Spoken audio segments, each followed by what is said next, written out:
Inside ಸುದ್ದಿಗೆ ಸ್ವಾಗತ. ನಾನು ಹರಿಪ್ರಸಾದ್. ಇವತ್ತಿನ ಇನ್ಸೈಡ್ ಸುದ್ದಿಯಲ್ಲಿ ಮುಖ್ಯವಾಗಿ ಯಾವ್ಯಾವ ಸುದ್ದಿಗಳಿದಾವೆ ಅನ್ನೋದನ್ನ ಮೊದಲಿಗೆ ನೋಡೋಣ. ಟಿಪ್ಪು ಸುಲ್ತಾನ್ ಗುಣಗಾನ ಮಾಡಿದ ವಿಶ್ವನಾಥ್, ಹಳ್ಳಿ ಹಕ್ಕಿಗೆ ಬಿಜೆಪಿ ಸಿದ್ಧಾಂತ ನೆನಪಿಸಿದ ಶೋಭಾ, ಮಾತಿಂದಲೇ ಮಂತ್ರಿಗಿರಿ ಕನಸಿಗೆ ಬೀಳುತ್ತಾ ಕಲ್ಲು. ಹದಗೆಟ್ಟ ಆರ್ಥಿಕ ಸ್ಥಿತಿ ಒಪ್ಪಿಕೊಂಡಿದ್ದ ಸಿಎಂ, ಸಂಸದರ ವಿರುದ್ಧ ಕೈ ನಾಯಕರು ಗರಂ, ಕರ್ನಾಟಕಕ್ಕೆ ಸಿಗುತ್ತಾ ಕೇಂದ್ರದ ನೆರವು. ಕೊರೋನಾ ನಡುವೆ ಐಎಎಸ್ ವರ್ಸಸ್ ಡಾಕ್ಟರ್ಸ್ ಫೈಟ್, ವೈದ್ಯರಿಗೆ ಅಧಿಕಾರಿಗಳ ವಿರುದ್ಧ ಸೆಟ್ಟು, ಯಾರ ಮಾತಿಗೆ ಮಣೆ ಹಾಕುತ್ತೆ ಸರ್ಕಾರ.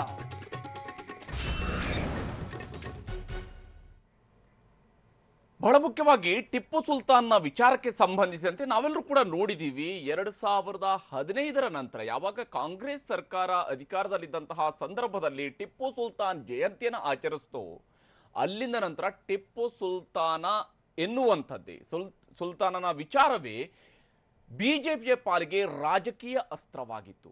ರಾಜಕೀಯ ಅಸ್ತ್ರವಾಗಿ ಟಿಪ್ಪು ಸುಲ್ತಾನ್ ವಿಚಾರವನ್ನ ರಾಜ್ಯದ ಉದ್ದಗಲಕ್ಕೂ, ವಿಶೇಷ ಅಂದ್ರೆ ದೇಶದ ನಾಯಕರು ಕರ್ನಾಟಕಕ್ಕೆ ಬಂದು ಚುನಾವಣಾ ಪ್ರಚಾರ ಮಾಡಿದಂತಹ ಸಂದರ್ಭದಲ್ಲೂ ಕೂಡ ಯೋಗಿ ಆದಿತ್ಯನಾಥ್ ಅವರು ಕೂಡ ಟಿಪ್ಪು ಸುಲ್ತಾನ್ನ ವಿಚಾರಗಳನ್ನು ಪ್ರಸ್ತಾಪಿಸಿ ಕಾಂಗ್ರೆಸ್ ವಿರುದ್ಧ ಟೀಕೆಯನ್ನು ಮಾಡಿದರು.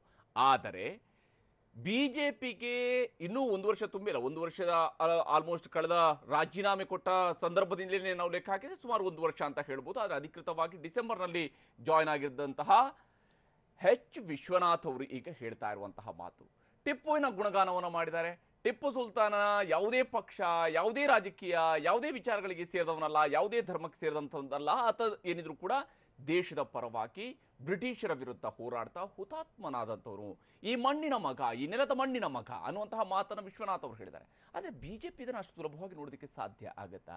ಒಂದು ಕಡೆಯಲ್ಲಿ ಮಂತ್ರಿಗಿರಿಯ ಕನಸನ್ನು ಕಾಣ್ತಾ ಇದ್ದಾರೆ ವಿಶ್ವನಾಥ್ ಅವರು. ಆದರೆ ಈಗ ಅವರ ಮಾತಿಂದಲೇ ಅವರ ಮಂತ್ರಿಗಿರಿಯ ಕನಸಿಗೆ ಕಲ್ಲು ಬೀಳುತ್ತಾ ಅನ್ನುವಂತಹ ಅನುಮಾನ ಕೂಡ ಶುರುವಾಗಿದೆ. ತಕ್ಷಣದಲ್ಲಿ ಟಿಪ್ಪು ಸುಲ್ತಾನ್ ದೇಶದ ಬಗ್ಗೆ, ದೇಶದ ಸ್ವಾತಂತ್ರ್ಯದ ಬಗ್ಗೆ ಕಾಳೆಯನ್ನು ಉಂಟು. ಟಿಪ್ಪು ಸುಲ್ತಾನ್ ಈ ನೆಲದ ಮಣ್ಣಿನ ಮಗ.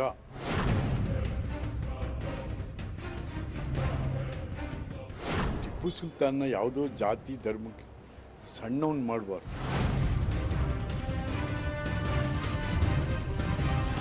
ಟಿಪ್ಪು ಸುಲ್ತಾನ್ ಈ ನೆಲದ ಮಣ್ಣಿನ ಮಗ. ಟಿಪ್ಪು ಸುಲ್ತಾನ್ ಯಾವುದೇ ಜಾತಿ, ಧರ್ಮ ಅಥವಾ ಪಕ್ಷಕ್ಕೆ ಸೀಮಿತರಲ್ಲ. ಇದು ನೇರವಾಗಿ ವಿಶ್ವನಾಥ್ ಹೇಳುತ್ತಿರುವ ಮಾತು. ತಕ್ಷಣದಲ್ಲಿ ಟಿಪ್ಪು ಸುಲ್ತಾನ್ ಇವರೆಲ್ಲ ದೇಶದ ಬಗ್ಗೆ, ದೇಶದ ಸ್ವಾತಂತ್ರ್ಯದ ಬಗ್ಗೆ ಕಾಳೆಯನ್ನು ಊದ್ದಂತ. ಹಾಗಾಗಿ ಸಂಗೊಳ್ಳಿ ರಾಯಣ್ಣನಿಗೆ ಅವರ ಸ್ವಾತಂತ್ರ್ಯ ಪ್ರೇಮಕ್ಕೆ ಹುತಾತ್ಮರಾದಂಥವ್ರಿಗೆ ಈ ದೇಶ ತಲೆಬಾಗಬೇಕು. ಇದು ಟಿಪ್ಪು ಸುಲ್ತಾನ್ ಯಾವುದೇ ಪಕ್ಷಕ್ಕೆ ಸೇರಿದವರಲ್ಲ, ಯಾವುದೇ ಜಾತಿ ಧರ್ಮಕ್ಕೆ ಸೇರಿದವರಲ್ಲ. ಟಿಪ್ಪು ಸುಲ್ತಾನ್ ಈ ನೆಲದ ಮಣ್ಣಿನ ಮಗ. ಟಿಪ್ಪು ಸುಲ್ತಾನ್ ಈ ನೆಲದ ಮಣ್ಣಿನ ಮಗ. ಇಷ್ಟಕ್ಕೂ ವಿಶ್ವನಾಥ್ ಕಾಂಗ್ರೆಸ್ ಬಿಟ್ಟು ಜೆಡಿಎಸ್ ಸೇರಿ ಅಲ್ಲಿಂದಲೂ ಹಾರಿ ಕಮಲಪಾಳಯಕ್ಕೆ ಸೇರ್ಪಡೆಯಾಗಿ ಇನ್ನೂ 1 ವರ್ಷ ತುಂಬಿಲ್ಲ. ಬಿಜೆಪಿ ನಾಯಕರು ಕಳೆದ ಚುನಾವಣೆಯಲ್ಲಿ ಟಿಪ್ಪು ಸುಲ್ತಾನ್ ವಿಚಾರವನ್ನ ರಾಜಕೀಯ ಅಸ್ತ್ರವಾಗಿ ಬಳಸಿದ್ದನ್ನ ಇಡೀ ರಾಜ್ಯವೇ ನೋಡಿದೆ. ಟಿಪ್ಪು ಒಬ್ಬ ಮತಾಂಧ ಅನ್ನೋದ್ರಿಂದ ಹಿಡಿದು ನಾನಾ ಸ್ವರೂಪದಲ್ಲಿ ಬ್ರಿಟಿಷರೆದುರು ಹೋರಾಡುತ್ತಲೇ ಮಡಿದ ಸುಲ್ತಾನನ ಬಗ್ಗೆ ಬಿಜೆಪಿ ನಾಯಕರು ಟೀಕಾ ಪ್ರಹಾರ ನಡೆಸಿದ್ದರು. ಆದರೆ ವಿಶ್ವನಾಥ್ ಮಾತ್ರ ತಾವು ಹಿಂದಿನಿಂದ ಪ್ರತಿಪಾದಿಸುತ್ತಾ ಬಂದಿರುವ ವಿಚಾರದಲ್ಲಿ ಒಂದಿನಿತೂ ಬದಲು ಮಾಡಿಕೊಳ್ಳದೆ ಸಂಗೊಳ್ಳಿ ರಾಯಣ್ಣನಂತೆ ಟಿಪ್ಪು ಕೂಡ ಬ್ರಿಟಿಷರ ವಿರುದ್ಧ ಹೋರಾಡಿದ ಯೋಧ. ಗಾಂಧಿಯಿಂದ ಹಿಡಿದು ಟಿಪ್ಪುವರೆಗೆ ಪ್ರತಿಯೊಬ್ಬರ ಬಗ್ಗೆಯೂ ಓದಿಕೊಳ್ಳಬೇಕು ಎಂದಿದ್ದಾರೆ. ಟಿಪ್ಪು ಸುಲ್ತಾನ್ನ ಯಾವುದೋ ಜಾತಿ ಧರ್ಮಕ್ಕೆ ಸಣ್ಣವನ್ ಮಾಡಬಾರ್ದು. ಬಿಟ್ಟಿಲ್ಲ ಅದನ್ನ 5ನೇ ಕ್ಲಾಸಲ್ಲಿ ಇದ್ದೀನಿ, 7ನೇ ಕ್ಲಾಸ್ಗೆ ಹಾಕಿದ್ದಾರೆ ಅಷ್ಟೇ. ಇದೇನಾಗಿದೆ ನಮ್ಮಲ್ಲೂ ಕೂಡ ನಾವು ಓದ್ಕೊಳ್ಳೋದಿಲ್ಲ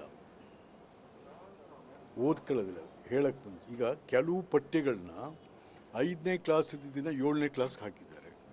ಸ್ವಲ್ಪ ಬೇರೆ ಶಿಫ್ಟ್ ಆಗಿದೆ ಹೊರತು ಟಿಪ್ಪು ಸುಲ್ತಾನ್ ಪಠ್ಯವನ್ನು ತೆಗೆದಿಲ್ಲ. ಸಮಿತಿ ರಚನೆ ಮಾಡಿದರೆ ಆಗುತ್ತದೆ. ಟಿಪ್ಪು ಸುಲ್ತಾನ್ ಓದಬೇಕು, ಎಲ್ಲರನ್ನು ಮಹಾತ್ಮ ಗಾಂಧಿಯಿಂದ ಹಿಡಿದು ಈ ದೇಶದಲ್ಲಿ ನಾವು ಎಲ್ಲರನ್ನೂ ಓದಬೇಕು. ಅಂದ ಹಾಗೆ ವಿಶ್ವನಾಥ್ ಈ ಮಾತು ಹೇಳುತ್ತಿದ್ದಂತೆಯೇ ಬಿಜೆಪಿ ನಾಯಕರು ಹಳ್ಳಿ ಹಕ್ಕಿಗೆ ಪಕ್ಷದ ಸಿದ್ಧಾಂತ ತಿಳಿಸಿಕೊಡುವ ಪ್ರಯತ್ನ ಮಾಡಿದ್ದಾರೆ. ಟಿಪ್ಪು ಒಬ್ಬ ಮತಾಂಧ ಎನ್ನುತ್ತಲೇ ಮಾತು ಆರಂಭಿಸಿರುವ ಶೋಭಾ ಕರಂದ್ಲಾಜೆ ವಿಶ್ವನಾಥ್ ತಿಳಿದುಕೊಂಡು ಮಾತಾಡಬೇಕು ಎಂದು ಹೇಳಿದ್ದಾರೆ.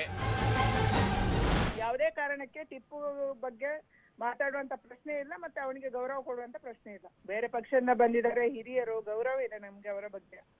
ಹಾಗೆ ನಿಧಾನಕ್ಕೆ ಅವರು ಏನು ತಪ್ಪು ಮಾಡಿದ್ದಾರೆ ಅದನ್ನು ಕೂಡ ಅವರು ಓದಿ ಅಥವಾ ತಿಳ್ಕೊಂಡು ಇದರ ಬಗ್ಗೆ ಸಮರ್ಥನೆ ಮಾಡಬಹುದು ಅಂತ ನಾನು ಅನ್ಕೊಂಡಿದ್ದೀನಿ. ಆದ್ರೆ ವಿಶ್ವನಾಥ್ ಹೇಳಿರುವ ಮಾತಿಗೆ ಕೈ ನಾಯಕರು ಬೆಂಬಲ ನೀಡಿದ್ದಾರೆ. ವಿಶ್ವನಾಥ್ ಸತ್ಯ ಹೇಳಿದ್ದಾರೆ ಎಂದು ಬಿಜೆಪಿ ನಾಯಕರಿಗೆ ಚುಚ್ಚುವ ಕೆಲಸವನ್ನ ಕೆಪಿಸಿಸಿ ಕಾರ್ಯಾಧ್ಯಕ್ಷ ಈಶ್ವರ್ ಖಂಡ್ರೆ ಮಾಡಿದ್ದಾರೆ. ಮಾನ್ಯ ವಿಶ್ವನಾಥ್ ರವರು ಈಗಾಗಲೂ ಸತ್ಯವನ್ನು ಒಪ್ಪಿಕೊಂಡಿದ್ದಾರೆ. ಇತಿಹಾಸ ಯಾರಿಗೂ ಬದಲಾವಣೆ ಮಾಡಲಿಕ್ಕೆ ಸಾಧ್ಯ ಇಲ್ಲ. ಬಿಜೆಪಿಯವರು ಇತಿಹಾಸ ತಿರುಚುವಂತ ಒಂದು ಕೆಲಸ ಮಾಡಲಿಕ್ಕೆ ಪ್ರಯತ್ನ ಮಾಡ್ತಾ ಇರ್ತಾರೆ ತಮ್ಮ ಸ್ವಾರ್ಥಕ್ಕಾಗಿ. ಇಷ್ಟಕ್ಕೂ ವಿಶ್ವನಾಥ್ ಮಂತ್ರಿಗಿರಿಯ ಮೇಲೆ ಕಣ್ಣಿಟ್ಟು ಕುಳಿತಿದ್ದಾರೆ. ಹೇಗೋ ಸಾಹಿತಿ ಕೋಟಾದಲ್ಲಿ ವಿಧಾನ ಪರಿಷತ್ ಸದಸ್ಯರಾಗಿರುವ ವಿಶ್ವನಾಥ್ಗೆ ಈಗಲೂ ಯಡಿಯೂರಪ್ಪ ಕೊಟ್ಟ ಮಾತಿನಂತೆ ನಡೆದುಕೊಳ್ಳುತ್ತಾರೆ ಎಂಬ ವಿಶ್ವಾಸವಿದೆ. ಹಾಗಿದ್ದರೂ ಬಿಜೆಪಿಯಲ್ಲಿದ್ದುಕೊಂಡೇ ಟಿಪ್ಪು ಪರವಾಗಿ ಮಾತಾಡಿರುವುದರಿಂದ ಮುಂದೆ ವಿಶ್ವನಾಥ್ ನೆರವಿಗೆ ಯಡಿಯೂರಪ್ಪ ನಿಂತರೂ ಉಳಿದವರು ಸುಮ್ಮನೆ ಬಿಡುವ ಸಾಧ್ಯತೆ ಕಡಿಮೆ. ಪ್ರಸನ್ನ ಗಾಂವ್ಕರ್ ಜೊತೆ ವಿನಯ್, ಟಿವಿ9 ಬೆಂಗಳೂರು. ಇನ್ನೊಂದು ಬಹಳ ಮುಖ್ಯವಾಗಿ ಪ್ರವಾಹದ ವಿಚಾರಕ್ಕೆ ಸಂಬಂಧಪಟ್ಟಂತೆ, ಪ್ರವಾಹಕ್ಕೆ ಸಂಬಂಧಿಸಿದಂತೆ ಈಗ ಪರಿಹಾರವನ್ನು ಕೊಡಲೇಬೇಕು. ಕಳೆದ ವರ್ಷ ಸುಮಾರು 32,000 ಕೋಟಿ ರೂಪಾಯಿಯಷ್ಟು ನಷ್ಟ ಆಗಿದೆ ಅನ್ನುವಂಥದ್ದನ್ನ ರಾಜ್ಯ ಸರ್ಕಾರನೇ ಅಂದಾಜು ಮಾಡಿತ್ತು. ಈ ವರ್ಷ ಸುಮಾರು 10,000 ಕೋಟಿಯ ಆಸುಪಾಸಿನಲ್ಲಿ ನಷ್ಟ ಆಗಿದೆ ಅನ್ನುವಂಥದ್ದನ್ನ ರಾಜ್ಯ ಸರ್ಕಾರ ಹೇಳ್ತಾ ಇದೆ. ಪ್ರಾರಂಭಿಕ ಹಂತದಲ್ಲೇ ಸುಮಾರು 4,000 ಕೋಟಿ ರೂಪಾಯಿಯ ಪರಿಹಾರವನ್ನು ಕೇಂದ್ರದಿಂದ ಕೇಳಿದ್ದಾರೆ. ಆದರೆ ಇದ್ಯಾವುದಕ್ಕೂ ಕೂಡ ಕೇಂದ್ರ ಸರ್ಕಾರದಿಂದ ಸ್ಪಷ್ಟವಾಗಿ ನಿಮ್ಗೆ ಇಂತಿಷ್ಟು ಹಣ ಕೊಡ್ತೀವಿ ಅನ್ನೋದ್ರ ಬಗ್ಗೆ ಇನ್ನೂ ಕೂಡ ಯಾವುದೇ ನಿರ್ಧಾರ ಆಗಿಲ್ಲ. ಮಧ್ಯಂತರವಾಗಿ ಯಾವುದೇ ರಿಲೀಫ್ ಕೂಡ ಕೇಂದ್ರ ಸರ್ಕಾರದ ಸಿಕ್ಕಿಲ್ಲ. ಏನೇ ಇದ್ರೂ ಕೂಡ ಕೇಂದ್ರದಿಂದ ಒಂದು ತಂಡ ಬರುತ್ತೆ, ಆ ತಂಡ ಅಧ್ಯಯನವನ್ನು ನಡೆಸುತ್ತೆ. ಅದಾದ ನಂತರ ಎಲ್ಲ ಪ್ರಾಸೆಸ್ಗಳ ಬಗ್ಗೆಯೂ ಕೂಡ ಪಾಠ ಹೇಳ್ತಾ ಇದ್ದಾರೆ. ಈ ಎಲ್ಲ ಪ್ರಾಸೆಸ್ ಎಲ್ಲ ಮುಗಿದ ನಂತರ ನಮಗೆ ಪರಿಹಾರ ಸಿಗಬಹುದು ಅಂತ ಹೇಳಿ. ಆವಾಗ ಬದುಕಿರುವವರು ಎಷ್ಟು ಜನ, ಈ ಬದುಕನ್ನೇ ಕಳ್ಕೊಂಡಿರುವಂಥವ್ರು ಅಷ್ಟು ದಿವಸ ಏನು ಮಾಡಬೇಕು, ಇದರ ಬಗ್ಗೆ ಯಾರ ಬಳಿಯೂ ಕೂಡ ಉತ್ತರ ಇಲ್ಲ. ಹೀಗಿರುವಾಗಲೇ ಮುಖ್ಯಮಂತ್ರಿ ಯಡಿಯೂರಪ್ಪ ಅವರು ನಿನ್ನೆ ಸರ್ಕಾರದ ಆರ್ಥಿಕ ಸ್ಥಿತಿಯ ಬಗ್ಗೆ, ಕರ್ನಾಟಕದ ಬೊಕ್ಕಸದ ಸ್ಥಿತಿಗತಿ ಸಮರ್ಪಕವಾಗಿ ಇಲ್ಲ ಅನ್ನುವಂತಹ ಅಭಿಪ್ರಾಯವನ್ನು ನಿನ್ನೆ ವ್ಯಕ್ತಪಡಿಸಿದರು. ಇದನ್ನೇ ಇಟ್ಟುಕೊಂಡು ಇಂದು ಕಾಂಗ್ರೆಸ್ ನಾಯಕರು ಸರ್ಕಾರದ ವಿರುದ್ಧ ಮುಗಿಬಿದ್ದಿದ್ದಾರೆ. ವಿಶೇಷವಾಗಿ 25 ಸಂಸದರು ಇವರೇನು ಮಾಡ್ತಾ ಇದ್ದಾರೆ? ಮೋದಿ ಅವರ ಬಳಿಗೆ ಹೋಗಿ, ಪ್ರಧಾನಿಯ ಬಳಿಗೆ ಹೋಗಿ ಯಾಕೆ ಅವರನ್ನು ಒತ್ತಾಯ ಮಾಡುವಂಥದಕ್ಕೆ ಸಾಧ್ಯ ಆಗ್ತಾ ಇಲ್ಲ? ಈ ಪ್ರಶ್ನೆಗಳನ್ನು ಕೇಳ್ತಾ ಇದ್ದಾರೆ. ಇದೆಲ್ಲದರ ನಡುವೆ ಬಿಜೆಪಿ ಶಾಸಕರೊಬ್ಬರು ಮುಖ್ಯಮಂತ್ರಿಯವರು, ಕುಮಾರಸ್ವಾಮಿ ಅವರು ಮುಖ್ಯಮಂತ್ರಿ ಆಗಿದ್ದಾಗ ಕೊಟ್ಟಿದ್ದಂತಹ 125 ಕೋಟಿ ರೂಪಾಯಿ ಹಣವನ್ನು ನಮ್ಮವರೇ ಮುಖ್ಯಮಂತ್ರಿ ಆದ ನಂತರ ಈಗ ವಾಪಸ್ ಪಡ್ಕೊಂಡಿದ್ದಾರೆ ಅನ್ನುವಂತಹ ಅಸಮಾಧಾನವನ್ನು ಕೂಡ ವ್ಯಕ್ತಪಡಿಸಿದ್ದಾರೆ. ಆ ಸುದ್ದಿಯನ್ನು ತೋರಿಸ್ತೀನಿ ನೋಡಿ.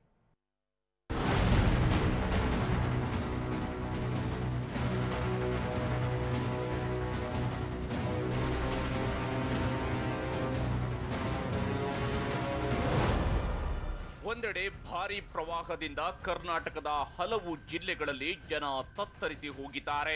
ಬೆಳಗಾವಿಯಿಂದ ಹಿಡಿದು ಉತ್ತರ ಕರ್ನಾಟಕ, ಕರಾವಳಿ ಹಾಗೂ ಮಲೆನಾಡು ಜಿಲ್ಲೆಗಳು ಕೂಡ ಈ ಬಾರಿಯ ಮಳೆಯ ಹೊಡೆತಕ್ಕೆ ನಲುಗಿ ಹೋಗಿವೆ. ಇದರ ನಡುವೆ ಮುಖ್ಯಮಂತ್ರಿ ಯಡಿಯೂರಪ್ಪ ನಿನ್ನೆಯೇ ರಾಜ್ಯದ ಆರ್ಥಿಕ ಪರಿಸ್ಥಿತಿ ಸರಿ ಇಲ್ಲ ಎಂದು ಸಂತ್ರಸ್ತರೆದುರೇ ಒಪ್ಪಿಕೊಂಡಿದ್ದರು. ಗೊತ್ತಿದೆ, ಕೋವಿಡ್ ಕಾರಣಕ್ಕಾಗಿ ಹಣಕಾಸಿನ ಸಮಸ್ಯೆಗಳು ಇರುವಂತದ್ದು, ಆರ್ಥಿಕ ಸ್ಥಿತಿ ಸರಿ ಇಲ್ಲ ಅನ್ನೋದು ನಿಮಗೆಲ್ಲ ಗೊತ್ತಿದೆ. ಇದೇ ಕಾರಣಕ್ಕೆ ಇಂದು ಕಾಂಗ್ರೆಸ್ ನಾಯಕರು ರಾಜ್ಯ ಹಾಗೂ ಕೇಂದ್ರ ಸರ್ಕಾರದ ವಿರುದ್ಧ ಮುಗಿಬಿದ್ದಿದ್ದಾರೆ. ಇಷ್ಟಕ್ಕೂ ರಾಜ್ಯ ಸತತ 2 ವರ್ಷಗಳಿಂದ ಪ್ರವಾಹಕ್ಕೆ ನಲುಗಿ ಹೋಗಿದ್ದರೂ ಕೇಂದ್ರ ಸರ್ಕಾರ ಯಾಕೆ ಸಹಾಯ ಮಾಡ್ತಿಲ್ಲ ಎಂದು ಕೈ ನಾಯಕರು ಪ್ರಶ್ನಿಸಿದ್ದಾರೆ. ನಮ್ಮ ರಾಜ್ಯದ 25 ಸಂಸದರು ಅಂಜುಬುರುಕರಾಗಿರೋದ್ರಿಂದ ಪ್ರಧಾನಿ ಮೇಲೆ ಒತ್ತಡ ಹೇರಲು ಸಾಧ್ಯವಾಗ್ತಿಲ್ಲವೇ ಎಂದು ಕೇಳುತ್ತಿದ್ದಾರೆ. ಬಿಹಾರ್ಗೆ ಕೊಡ್ತಾರೆ, ಯಾಕೆಂದ್ರೆ ಅಲ್ಲಿ ಚುನಾವಣೆ ಇದೆ, ಅಲ್ಲಿ ಜನ ಕೇಳ್ತಾರೆ ಅವರಿಗೆ. ಇವತ್ತು ವೆಸ್ಟ್ ಬೆಂಗಾಲ್ನಲ್ಲಿ ಪ್ರವಾಹ ಬಂದಾಗ ಹೋಗಿ 1,000-2,000 ಕೋಟಿ ರೂಪಾಯಿ ಘೋಷಣೆ ಮಾಡ್ತಾರೆ. ಇಲ್ಲಿವರೆಗೆ ಯಾಕೆ ಬಂದು ವೈಮಾನಿಕ ಸಮೀಕ್ಷೆ ಮಾಡಲಿಲ್ಲ? 25 ಜನ ಸಂಸದರು ಹೋಗಿ ಮೋದಿಯವರಿಗೆ, ಬನ್ನಿ ಗೃಹ ಮಂತ್ರಿಗಳಿಗೆ, ಬನ್ನಿ ನೀವು ವೈಮಾನಿಕ ಸಮೀಕ್ಷೆ ಮಾಡಿ ನಮಗೆ ಪರಿಹಾರ ಕೊಡಿ ಕರ್ನಾಟಕ ರಾಜ್ಯಕ್ಕೆ ಹೆಚ್ಚಿನ ಒಂದು ಆರ್ಥಿಕ ನೆರವು ಕೊಡಿ ಅಂತ ಹೇಳಿ ಕೇಳಲಿಕ್ಕೆ ಏನಾಗಿದೆ? ರಾಜ್ಯದ ಬಗ್ಗೆ ಅವರಿಗೆ ಎಳ್ಳಷ್ಟು ಕಾಳಜಿ ಇಲ್ಲದೆ ಇರುವಂಥವರು ಸಂಸದರು, ಇವರು ಸಂಪೂರ್ಣವಾಗಿ ನಿಷ್ಕ್ರಿಯರಾಗಿದ್ದಾರೆ. ಇವರಲ್ಲಿ ಧೈರ್ಯನೇ ಇಲ್ಲ. ಇವರು ಇವತ್ತು ಅಂಜುಬುರ್ಕ ಸಂಸದರು ಅಂತ ಹೇಳಿದ್ರೆ ತಪ್ಪಾಗಲಾರದು. ಕಾಂಗ್ರೆಸ್ನ ಐಟಿ ಸೆಲ್ ಅಧ್ಯಕ್ಷ ಪ್ರಿಯಾಂಕ್ ಖರ್ಗೆ ಕೂಡ ಸಂಸದರ ವಿರುದ್ಧ ಕಿಡಿಕಾರಿದ್ದಾರೆ. ಆಪರೇಷನ್ ಕಮಲ ನಡೆಸುವಾಗ ಬಿಜೆಪಿ ನಾಯಕರ ನಡುವೆ ಇದ್ದ ಹೊಂದಾಣಿಕೆ ಪರಿಹಾರ ವಿಚಾರದಲ್ಲಿ ಏಕಿಲ್ಲ? ನಮ್ಮ ಸಂಸದರು ದೆಹಲಿಯ ಚಾಂದಿನಿ ಚೌಕ್ನಲ್ಲಿ ಚಾಟ್ಸ್ ತಿನ್ನೋದಕ್ಕಷ್ಟೇ ಹೋಗೋದಾ ಎಂದು ಕುಟುಕಿದ್ದಾರೆ. ಆಪರೇಷನ್ ಕಮಲ ಮಾಡಬೇಕಾದ್ರೆ ಕೋಆರ್ಡಿನೇಷನ್ ಚೆನ್ನಾಗಿತ್ತು ಇವ್ರದೆಲ್ಲರದು. ಇವಾಗ ಯಾಕೆ ಕೋಆರ್ಡಿನೇಷನ್ ಇಲ್ಲ? ಆಪರೇಷನ್ ಕಮಲ ಮಾಡಬೇಕಾದ್ರೆ ಯಾರು ಎಷ್ಟು ಕೊಟ್ಟರು, ಯಾರು ಎಷ್ಟು ಖರೀದಿ ಆದ್ರು, ಯಾವ ವಿಮಾನದಲ್ಲಿ ಹೋಗಬೇಕು, ಅವಾಗ ಸಮನ್ವಯ ಇತ್ತು. ಇವಾಗ ಯಾಕೆ ಸಮನ್ವಯ ಇಲ್ಲ? 25 ಸಂಸದರು ಆರಿಸ್ಕೋಗಿದ್ದಾರೆ ಇದರಿಂದ. ಆದರೆ 25 ಸಂಸದರು ಕೂಡ ಇವತ್ತು ಅಲ್ಲಿ ಹೋಗಿ ಚಾಂದಿನಿ ಚೌಕ್ನಲ್ಲಿ ಚಾಟ್ ತಿನ್ನಕ್ಕಿದ್ದಾರೆ ಹೊರತು ಇಲ್ಲಿ ನಮ್ಮ ರಾಜ್ಯಕ್ಕಂತೂ ಯಾವುದೇ ಉಪಯೋಗ ಆಗ್ತಾ ಇಲ್ಲ. ಇವತ್ತು ಪರಿಹಾರ ಸೇರಿದಂತೆ ರಾಜ್ಯ ಸರ್ಕಾರದಲ್ಲಿ ಹಣಕಾಸಿನ ನಿರ್ವಹಣೆ ಹದಗೆಟ್ಟಿದೆ ಎನ್ನುವ ಅಸಮಾಧಾನ ಬಿಜೆಪಿ ಶಾಸಕರಲ್ಲೂ ಮನೆ ಮಾಡಿದೆ. ಕುಮಾರಸ್ವಾಮಿ ಸಿಎಂ ಆಗಿದ್ದಾಗ ಬಿಡುಗಡೆ ಮಾಡಿದ್ದ ಅನುದಾನವನ್ನ ಬಿಎಸ್ವೈ ವಾಪಸ್ ಪಡೆದಿದ್ದಾರೆ ಎಂದು ಕಂದಾಯ ಸಚಿವ ಆರ್ ಅಶೋಕ್ ನಡೆಸಿದ್ದ ಸಭೆಯಲ್ಲಿ ವಿಜಯಪುರ ಶಾಸಕ ಯತ್ನಾಳ್ ಬೇಸರ ವ್ಯಕ್ತಪಡಿಸಿದ್ದಾರೆ. ಅದೊಂದು 125 ಕೋಟಿ ರೂಪಾಯಿ ಆಗಿದ್ರಿ ಬಿಜಾಪುರ ಕಾರ್ಪೊರೇಷನ್. ನಮ್ಮ ಮಾನ್ಯ ಮುಖ್ಯಮಂತ್ರಿಗಳು ಕೋವಿಡ್ ಹೆಸರಿನಿಂದ ಎಲ್ಲ ವಾಪಸ್ ತಗೊಂಡ್ರು. ಅದು 125 ಕೋಟಿ ರೂಪಾಯಿ ನಮ್ಗೆ ಇವ್ರು ಕೊಟ್ಟಿದ್ದಾರೆ. ಈ ಮುಖ್ಯಮಂತ್ರಿಗಳು ಹಿಂದಿನ ಮುಖ್ಯಮಂತ್ರಿಗಳು ಕೊಟ್ಟಿದ್ದಾರೆ. ಇವ್ರು ತಡೆಯಾಗತ್ತಾರೆ ನಮ್ಮ ಮುಖ್ಯಮಂತ್ರಿ. ಒಟ್ನಲ್ಲಿ ರಾಜ್ಯದ ಹಣಕಾಸಿನ ಸ್ಥಿತಿ ಸರಿಯಿಲ್ಲ ಎಂದು ಸಿಎಂ ಬಹಿರಂಗವಾಗಿ ಒಪ್ಪಿಕೊಳ್ಳುತ್ತಿದ್ದಂತೆ ಬಿಜೆಪಿ ವಿರುದ್ಧ ಕಾಂಗ್ರೆಸ್ ಮುಗಿಬಿದ್ದಿದೆ. ಇದರ ನಡುವೆ ಬಿಜೆಪಿ ಶಾಸಕರಲ್ಲೂ ಅನುದಾನ ಕೊರತೆಯ ಬಗ್ಗೆ ಅಸಮಾಧಾನ ಹೆಚ್ಚುತ್ತಿದ್ದು, ಪರಿಹಾರ ವಿಚಾರದಲ್ಲಿ ಕೇಂದ್ರ ಸರ್ಕಾರದ ಮೇಲೆ ಒತ್ತಡ ಹೇರಲೇಬೇಕಾದ ಸ್ಥಿತಿಗೆ ರಾಜ್ಯ ಸರ್ಕಾರ ತಲುಪುತ್ತಿದೆ. ವಿಜಯಪುರದಿಂದ ಅಶೋಕ್ ಜತೆ ಪ್ರಸನ್ನ ಗಾಂವ್ಕರ್, ಟಿವಿ9 ಬೆಂಗಳೂರು. ಕೊರೋನಾ ವಿರುದ್ಧ ಎಲ್ಲರೂ ಸಂಘಟಿತರಾಗಿ ಹೋರಾಟವನ್ನು ನಡೆಸಬೇಕು ಅನ್ನುವಂತಹ ಮಾತನ್ನ ಸರ್ಕಾರ ಪದೇ ಪದೇ ಹೇಳ್ತಾ ಇದೆ. ಆದರೆ ಸರ್ಕಾರದ ಮಟ್ಟದಲ್ಲಿ ಅತ್ಯಂತ ನಿರ್ಣಾಯಕ ಪೊಸಿಷನ್ ಅಲ್ಲಿ ಇರುವಂತಹವರು, ಕೊರೋನಾ ವಿಚಾರದಲ್ಲಿ ಅತ್ಯಂತ ನಿರ್ಣಾಯಕ ಸ್ಥಾನದಲ್ಲಿರುವಂತಹ ಇಬ್ಬರ ನಡುವೆ, ಅಂದ್ರೆ ಬಹಳ ಮುಖ್ಯವಾಗಿ ಒಂದು IAS ಅಧಿಕಾರಿಗಳು, ಇನ್ನೊಂದು ವೈದ್ಯರು, ಇವರ ನಡುವಿನೇ ಈಗ ತಿಕ್ಕಾಟ ಶುರುವಾಗಿದೆ. ಮೈಸೂರಿನಲ್ಲಿ ನಡೆದಂತಹ ಪ್ರಕರಣದ ನಂತರ ಈ ಬಿರುಕು ಮತ್ತಷ್ಟು ಜಾಸ್ತಿ ಆಗ್ತಾ ಇದೆ ಮತ್ತು ಈಗ ಸರ್ಕಾರ ಯಾರ ಮಾತಿಗೆ ಮಣೆ ಹಾಕುತ್ತೆ ಅನ್ನುವಂತಹ ಪ್ರಶ್ನೆಯೂ ಇದ್ದಿದೆ. ಆ ಸುದ್ದಿಯನ್ನು ತೋರಿಸ್ತೀನಿ ನೋಡಿ.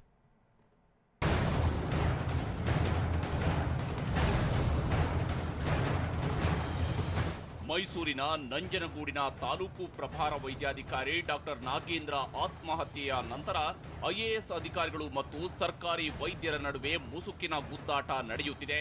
ಡಾಕ್ಟರ್ ನಾಗೇಂದ್ರ ಆತ್ಮಹತ್ಯೆ ವಿಚಾರದಲ್ಲಿ ಮೈಸೂರು ಜಿಲ್ಲಾ ಪಂಚಾಯತ್ ಸಿಇಒ ಪ್ರಶಾಂತ್ ಕುಮಾರ್ ಮಿಶ್ರಾ ವಿರುದ್ಧ FIR ದಾಖಲಿಸಿ ಸ್ಥಳ ನಿಯೋಜನೆ ಮಾಡದೆ ಸರ್ಕಾರ ವರ್ಗಾವಣೆ ಮಾಡಿದೆ. ವೈದ್ಯರ ಒತ್ತಡಕ್ಕೆ ಮಣಿದು IAS ಅಧಿಕಾರಿ ವಿರುದ್ಧ ಪ್ರಕರಣ ದಾಖಲಿಸಿರುವುದು ಈಗ ರಾಜ್ಯದ ಇತರೆ IAS ಅಧಿಕಾರಿಗಳನ್ನ ಕೆರಳಿಸಿದೆ. IAS ಅಧಿಕಾರಿಗಳ ಸಂಘ ಕೂಡ FIR ದಾಖಲಿಸಿರುವ ನಿರ್ಧಾರ ಸರಿಯಿಲ್ಲವೆಂದು ಮಾಧ್ಯಮ ಪ್ರಕಟಣೆ ನೀಡಿದ್ದು, ಇದರಿಂದ ಅಧಿಕಾರಿಗಳನ್ನ ನೈತಿಕವಾಗಿ ಕುಗ್ಗಿಸಿದಂತಾಗಿದೆ ಎಂದಿದ್ದಾರೆ.